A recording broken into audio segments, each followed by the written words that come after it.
I would like to congratulate President Sargsyan and the government and people of Armenia on Armenia's acceptance as an EITI candidate country.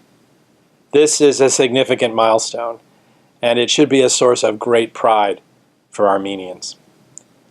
Let me briefly explain what EITI is and why it is important for Armenia. EITI stands for Extractive Industries Transparency Initiative, which is a global standard designed to promote the open and accountable management of oil, gas, and mineral resources.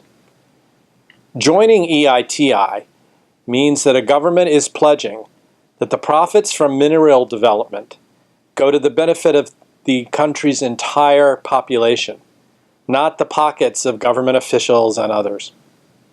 In 2014, the government of Armenia set itself the goal of applying for EITI membership.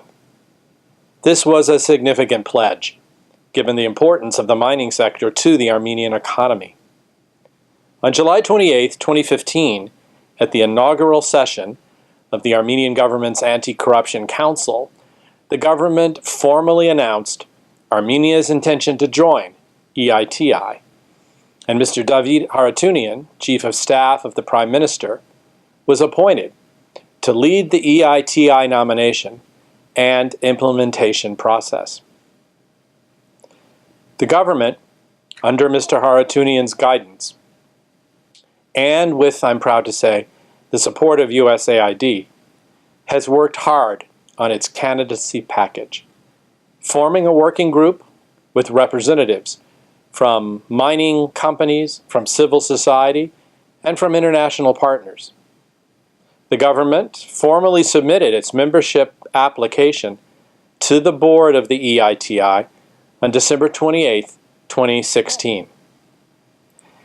I'm very proud about the support provided by USAID through its Enhanced Transparency in the Mining Sector project.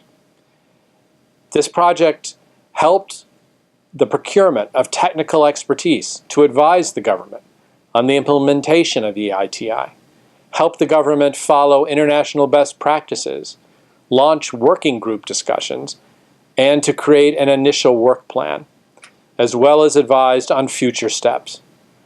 Our USAID project worked closely with the World Bank to coordinate international efforts on all these EITI-related activities.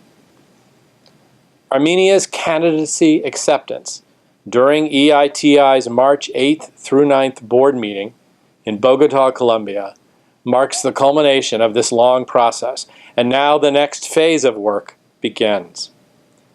As I mentioned in my February 1st policy speech at the American Chamber of Commerce here in Yerevan, EITI membership requires that the Armenian government, civil society, and the mining industry here come together to foster greater transparency and the clean, responsible, and sustainable development of mining in Armenia. Joining EITI is not an end in itself, but it is a significant commitment to increase transparency by the Armenian government and adherence to international standards in the all-important mining sector here in Armenia, which accounts, as many of you know, for about a quarter of Armenia's exports, or about 470 million US dollars, and supports around 10,000 jobs in Armenia. Moving forward, Armenia will now be expected to uphold EITI standards. The government will openly report receipts, and companies will report revenues from the mining industry, creating a strong mechanism to allow public scrutiny that can ensure Armenia's natural resources benefit primarily the people of Armenia. This is an important milestone toward mitigating corruption risks in the mining sector. Congratulations again, and I can assure you, you can depend on the support of the U.S. Embassy as Armenia embarks on this new phase.